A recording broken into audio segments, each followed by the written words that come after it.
நீங்க இங்கிருந்து நகர்ந்து போய் கொஞ்சம் நெருங்கி காட்டணும். நான் வீட்டுக்கு போகணும், தயவு செய்யுங்க.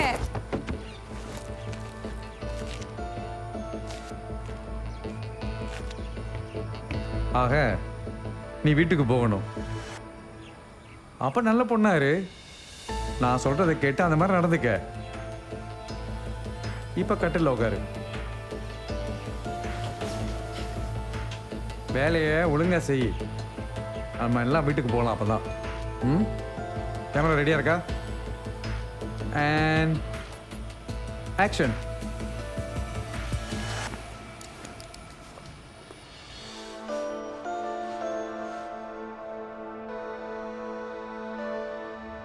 கேர், நான் சாப்பாடு வாங்கி வந்திருக்கேன்.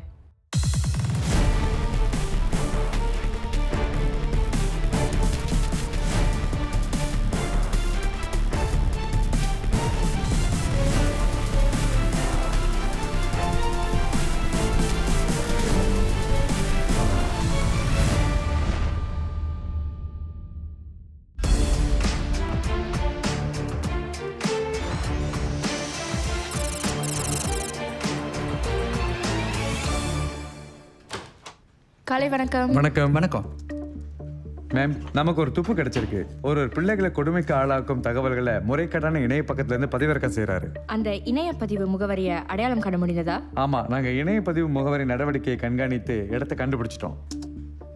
அந்த இணைய பதிவு முகவரி 37 பிராங்க்லின் ரோட்ல உள்ள தரை வீடு. எத்தனை பேர் தங்கியிருக்காங்க? 6.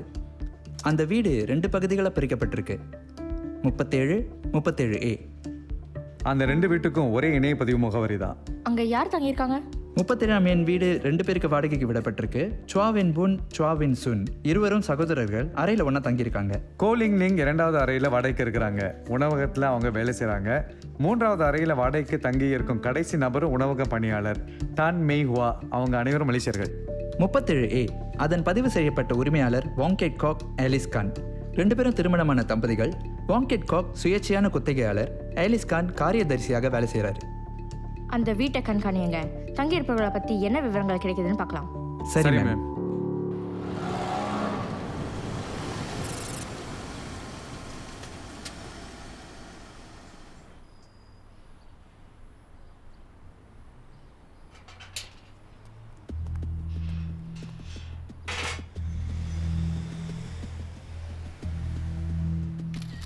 இம்ரான், ஆலிஸ் கான் வீட்டை விட்டு போகிறாங்க.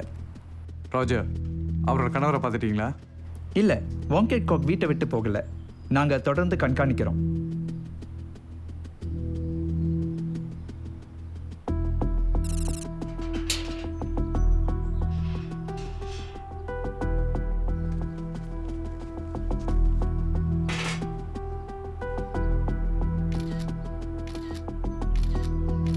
இம்ரான், அந்த 37ஆம் எண் வீட்டில் இருக்கும் 2 சகோதரர்களும் புறப்பட்டுட்டாங்க.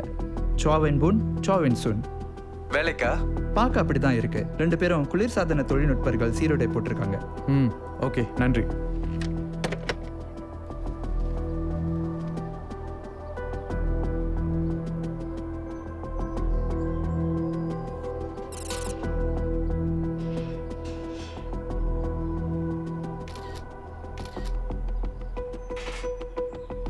கோலிங் லிங், தன்மை ஹுவா புறப்பட்டுட்டாங்க. அவங்க அருகில் உள்ள பஸ் நிறுத்தம் வர போவதை போல தெரியுது. புரியுது. வாங்கெட் காக் தென்பட்டாரா? இல்லை, 37, 37Aல தங்கியிருக்கோம் மற்றவங்க வீட்டில் இருந்து போவதை பார்த்துட்டோம். ஆனால் வாங்கெட் காக் தென்படலை. அவர் வெளிநாட்டில் இருக்காரா? இல்லை, நான் தகவல் கட்டமைப்பை சோதித்தேன். அவர் நாட்டிலேருந்து வெளியேறல.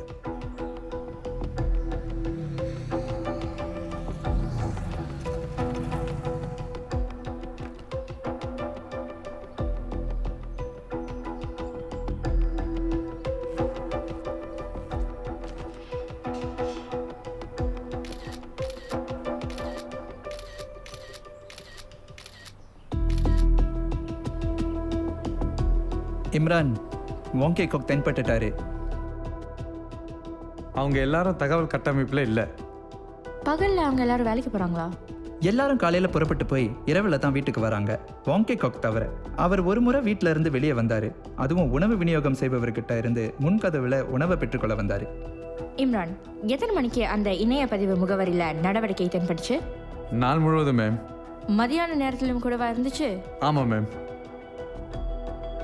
அப்படின்னா வாங் கேட் காக் தான் நம்மளுடைய சந்தேக நபராக இருக்கணும்.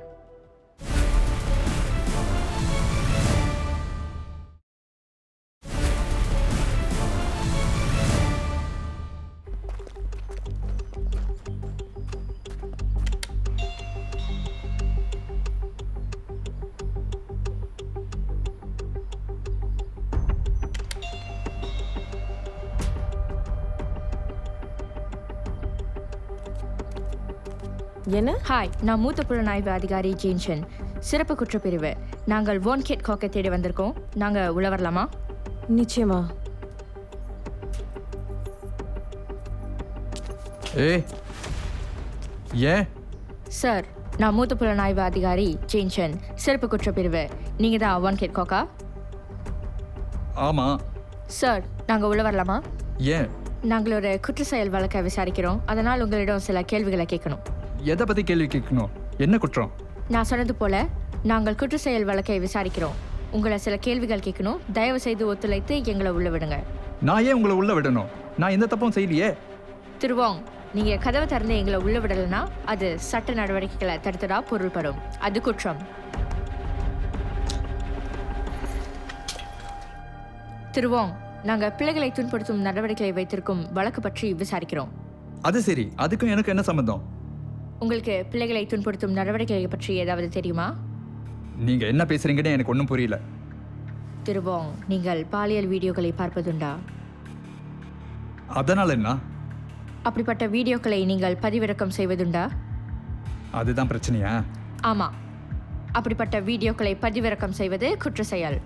அது எனக்கு தெரியாது. திருவாங், இந்த வீடியோக்களை எப்படி பார்ப்பீங்க? என்னோட கணினியில். தயவு செய்து உங்க கணினியை காட்டுங்க. இதுதான் அந்த கணினியா? ம்.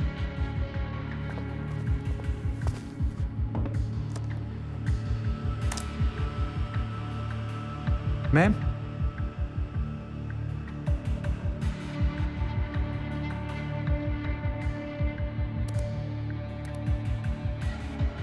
பிள்ளை வன்முறை தகவல் இந்த மடிக்கணினியில் இருக்கு. இப்போ கூட ஒரு வீடியோ பதிவிறக்கம் செய்யப்படுது. நீங்க தான் இந்த மடிக்கணினியில் அந்த தகவல்களை பதிவிறக்கம் செஞ்சீங்களா? ஆமாம். வாங் கேட் காக், பிள்ளைகளை துன்புறுத்தும் தகவல்களை வைத்திருக்கும் குற்றத்திற்காக உங்களை கைது செய்கிறோம். தயவு செய்து திரும்புங்க.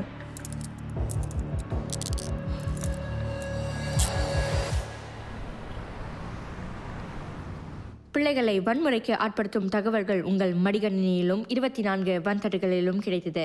அவையெல்லாம் உங்களுடையதா? ஆமாம்.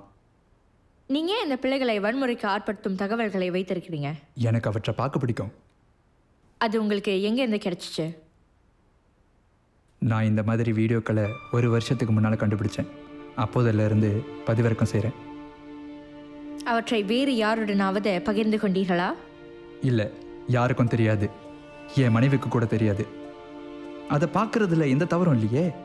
நான் முன்பு சொன்னது போல அது போன்ற ஆபாச படங்களை பதிவிறக்கம் செய்வது குற்றம்.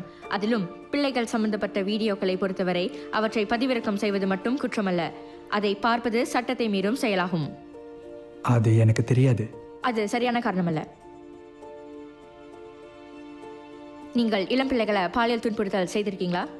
இல்லை, நான் அப்படி எதுவும் செய்யல. பார்க்கறது மட்டும்தான். திருவாங், பார்ப்பதும் பதிவிறக்கம் செய்வதுமே மோசமான செயல். அப்படி செய்வதால் தேவைகள் உருவாக்கப்படுகிறது. அதைத் தொடர்ந்து இது போன்ற வீடியோக்களை தயாரிக்க பிள்ளைகள் துன்புறுத்தப்படுகிறார்கள். உங்களை போன்ற ஆட்களால் ஒன்றும் அறியாத பிள்ளைகள் பாதிக்கப்படுகிறார்கள்.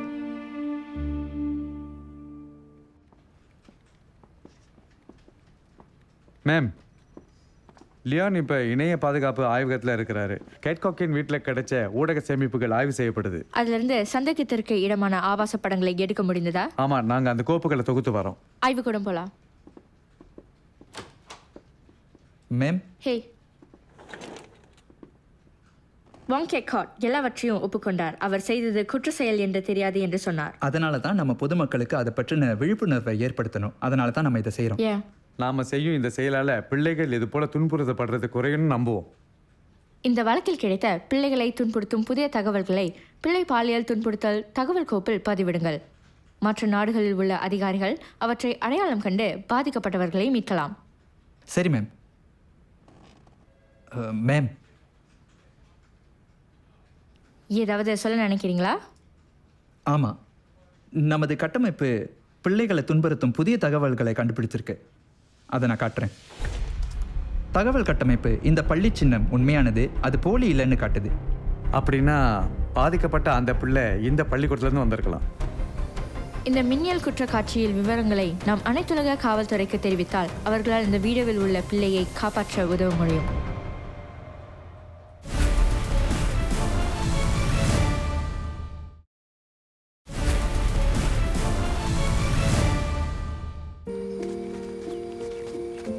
அம்மா,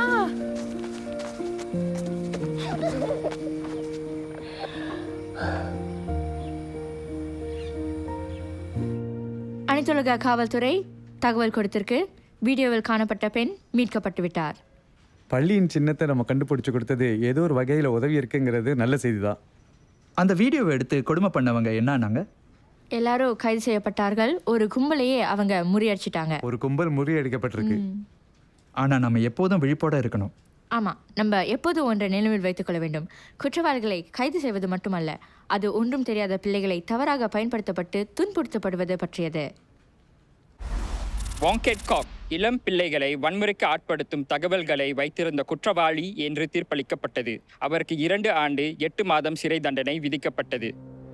சற்று முன் நீங்கள் பார்த்த வழக்கில் பிள்ளைகளை கொடுமைப்படுத்தும் 46,000 கோப்புகளை அந்த குற்றவாளி பதிவிறக்கம் செய்திருந்தார்.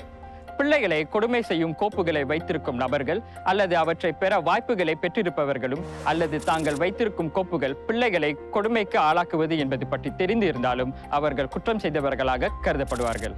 அதற்கு தண்டனையாக 5 ஆண்டு வரை சிறையும் அபராதமும் பிறம்படியும் தண்டனையாக விதிக்கப்படலாம். உலக அளவில் பிள்ளைகளை பாலியல் கொடுமைக்கு ஆளாக்குவோர் பற்றிய அனைத்துலக காவல்துறையின் தகவல் கட்டமைப்புக்கு காவல்துறை பங்களிக்கிறது. பாதிக்கப்பட்டவர்களையும் குற்றவாளிகளையும் அடையாளம் காண்பது போன்றவற்றில் அனைத்துலக காவல்துறைக்கு ஆதரவு வழங்கப்படுகிறது. இணையத்தில் பிள்ளைகளை பாலியல் நடவடிக்கையில் ஈடுபடுத்துவோருக்கு எதிராக காவல்துறை கடுமையான நடவடிக்கைகளை எடுக்கும். பிள்ளை பாலியல் கொடுமை தகவல்களை வைத்திருப்பதும் அவற்றை விநியோகம் செய்வதும் அதில் அடங்கும். அது போன்ற நடவடிக்கையில் ஈடுபடுவோருக்கு எதிராக சட்டத்தின்படி கடுமையான நடவடிக்கை எடுக்கப்படும். 2023 மின்னியல் வர்த்தகத்தில் 13.9 மில்லியன் வெள்ளி மோசடியில் இழக்கப்பட்டுள்ளது. மொத்தம் 9,783 வழக்குகள் 2023 புகார் செய்யப்பட்டன. அது 2022 ஒப்பிடும்போது 5,000க்கும் அதிகமான வழக்குகள். இன்று நான் மின்னியல் மோசடியில் சிக்கிய ஒருவரோடு பேசி அவரின் அனுபவம் என்ன என்பதை பற்றி கேட்டு தெரிந்து கொள்ள போகிறேன். நீங்க இணையத்துல என்ன வாங்குனீங்க? எப்படி மோசடி செய்யப்பட்டீங்க? ப்ரூனோ மாஸ் நுழைவு சீட்டுக்கு நான் இணையத்தில் வரிசை பிடிச்சிருந்தேன். எனக்கு வரிசையில் ஒரு எண் இருந்துச்சு, ஆனால் வரிசை மிக நீளமாக இருந்துச்சு. நான் டிக்கெட் மாஸ்டரை நெருங்கிய போது நான் வாங்கக்கூடிய கட்டுப்படியான விலையிலான நுழைவு சீட்டுகள் அனைத்தும் விற்று முடிந்து விட்டதை உணர்ந்தேன். அதனால நான் நுழைவு சீட்டுகளை மறுவிற்பனை செய்வர்களை டெலிகிராம் செயலியில் தேடினேன். பொது பகுதியில் நிற்கும் நுழைவுச் சீட்டை ஒருவர் வித்தாரு. அதிகாரப்பூர்வமாக அதோட விலை 170 வெள்ளி. அதை அவர் 200 வெள்ளிக்கு உயர்த்தி இருந்தார். அது எனக்கு மிகவும் நியாயமாக தோன்றியது. மறுவிற்பனை செய்பவர்கள் சிறிதளவு சம்பாதிக்க நினைப்பாங்க. அவருக்கு நான் செய்தி அனுப்பினேன். அவரும் கையில் நுழைவு சீட்டு இருப்பதா ஆதாரம் காட்டினார். என்னை சந்திக்கும்படி அவரிடம் சொன்னபோது நிச்சயம் சந்திப்போம் என்றாரு. ஆனால் நான் உண்மையாகவே வாங்குபவர் என்றால் 50 விழுக்காடு முன்பணம் கொடுக்கும்படி அவர் சொன்னார். நான் 2 நுழைவுச் சீட்டுகளை வாங்கினேன். ஒன்று எனக்கு, இன்னொன்று என் நண்பருக்கு. முதலில் 200 வெள்ளி கட்ட சொன்னார். முதலில் எனக்கு தயக்கமாக தான் இருந்தது.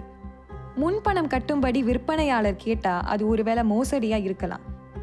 அதனால நான் அவரிடம் கேட்டேன், நாம் சந்திப்பதற்கு முன்னர் முதலில் 100 வெள்ளி கட்ட முடியுமா என்று. முதலில் அவர் சரின்னு சொன்னாரு. ஆனா அதற்கு பிறகு அனுப்பிய குறுஞ்செய்திகளில் அவர் தொடர்ந்து அந்த மீதமுள்ள 100 வெள்ளியை கொடுக்கும்படி சொன்னாரு. கடைசியில நானும் அதற்கு சம்மதிச்சேன். பார்க்க போனா உங்களுக்கு சில எச்சரிக்கைகள் கிடைச்சிருக்கு. இருந்தும் நீங்க ஏன் அதை செய்ய முடிவெடுத்தீங்க? ஏன்னா ப்ரூனோ மாஸ் ஒரு நாள் பற்றி மட்டும்தான் அறிவிப்பு செஞ்சிருந்தாரு. நான் அவரின் பரம விசிறி. அதனால நான் பேராசைப்பட்டு அவரின் நிகழ்ச்சியை கட்டாய பார்க்க விரும்பினேன். அதனால செஞ்சேன். நீங்க 200 வெள்ளி முன்பணம் கட்டிய பிறகு என்ன நடந்துச்சு? நான் முன்பணத்தை கட்டிய பிறகு கொஞ்ச நேரம் காத்திருக்கும்படி என்னிடம் சொன்னார். அவர் எனக்கு மின்னஞ்சல் அனுப்பி வைக்கப் போவதாகவும் அதை வைத்து கலை நிகழ்ச்சிக்கான நுழைவு சீட்டையும் பார்கோட்டையும் பெற முடியும் என்றார். அவர் பதிலளிப்பதற்காக நான் 30 நிமிடம் காத்திருந்தேன். அவரின் கணக்கு பற்றிய மின்னஞ்சல் கிடைக்கல என்று அவரிடம் செய்தி அனுப்பிய பிறகு இன்னும் 10 நிமிடம் கொடுக்கும்படி சொன்னார். 10 நிமிடத்திற்கு பிறகு நான் குறுஞ்செய்தி அனுப்பிய போது அவர் என்னை அதிலிருந்து தடுத்து விட்டார். அந்த கலை நிகழ்ச்சிக்கு என்னோடு வர இருந்த நண்பர் அந்த நபருக்கு நீங்கள் இன்னும் அந்த நுழைவு சீட்டை விற்கிறீங்களா என்று கேட்டார். அதற்கு அவர் ஆமாம் என்று பதிலளித்தார். என்னிடம் விற்கப்பட்ட அதே நுழைவு சீட்டை வைத்திருந்தார்.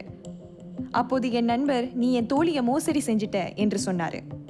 பணத்தை திரும்ப கொடு என்றார். அதன் பிறகு அவரும் தடை செய்யப்பட்டார்.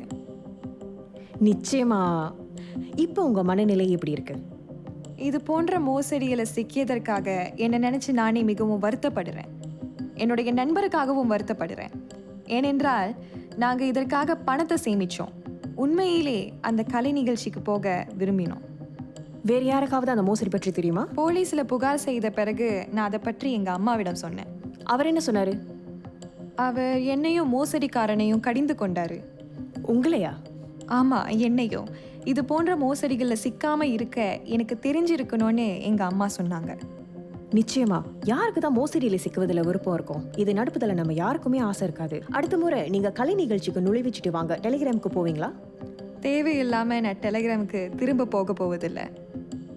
அதிகாரத்துவ முறையில் நுழைவுச்சீட்டு வாங்க முயன்று முடியாமல் போன உங்களை போல நிறைய பேர் இருக்கலாம். அவங்களுக்கு உங்களின் அறிவுரை என்ன?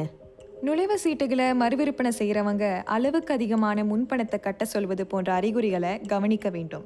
உதாரணத்திற்கு, நுழைவு சீட்டுகள் கொடுப்பதற்கு முன்னரே அவர்கள் முழு பணத்தை கட்ட சொல்லலாம். அது பெரும்பாலும் மோசடியாக இருக்கும். விற்பனை செய்பவரை நேருக்கு நேர் சந்திச்சு அந்த பரிவர்த்தனையை செய்வது நல்லது. அந்த பரிவர்த்தனையை செய்ததை உறுதி செய்ய நீங்கள் ஒருவரை துணைக்கு அழைத்து செல்லலாம். அவரின் தொடர்பு எண்ணையும் வாங்கி வைத்துக் கொள்ளலாம். அவர் தலைமறைவாகிவிட்டால் அவரை பற்றி போலீசில் புகார் கொடுக்க உங்களிடம் தகவல் இருக்கும். அதோட கலை நிகழ்ச்சி நடைபெறும் நாளன்று நீங்க அதற்கு போக முடியும் என்பது அது உறுதி செய்யும். அதனால் அந்த நபரின் தொடர்பு எண்ணை கையில் வச்சிருக்கிறது முக்கியம். சரி, கடைசியா நீங்க ப்ரூனோ மார்ஸ் கலை நிகழ்ச்சியை பார்க்க போனீங்களா? ஆமாம், போனேன். நான் போலீஸில் புகார் கொடுத்த பிறகு அவர் இன்னொரு நாள் பற்றிய அறிவிப்பை செய்தார். நான் அதிகாரத்துவ இணைய பக்கமான டிக்கெட் மாஸ்டரில் அதை வாங்கினேன். அது பற்றி எனக்கு மிகவும் மகிழ்ச்சியாக இருந்தது. உங்களின் அனுபவத்தை எங்களோட பகிர்ந்து கொண்டதற்கு நன்றி. நீங்க மிகவும் மனம் தளராத பெண். நீங்க ப்ரூனோ மார்ஸ் கலை நிகழ்ச்சியை கண்டு மகிழ முடிந்தது குறித்து எனக்கு மகிழ்ச்சி. எப்போதும் இப்படியே இருங்க, புரிஞ்சதா? மின் வர்த்தக மோசடிக்கு யார் வேண்டுமானாலும் ஆளாகலாம். நீங்கள் இணையத்தில் பொருள் வாங்குபவர் என்றால் மோசடி ஆசாமிகள் உங்களை குறிவிக்கலாம். இருப்பினும் உங்களை பாதுகாத்துக் கொள்ள 3 எளிய வழிகள் உள்ளன. சேர்ப்பது, சோதிப்பது, சொல்வது. சேர்ப்பது. ஸ்கேம்ஷீல்ட் செயலியை பதிவிறக்கம் செய்து மோசடி அழைப்புகளையும் குறுஞ்செய்திகளையும் தடுக்கலாம். தெரிந்த மோசடி ஆசாமிகளின் அனைத்து அழைப்புகளும் தடுக்கப்பட்டுவிடும்.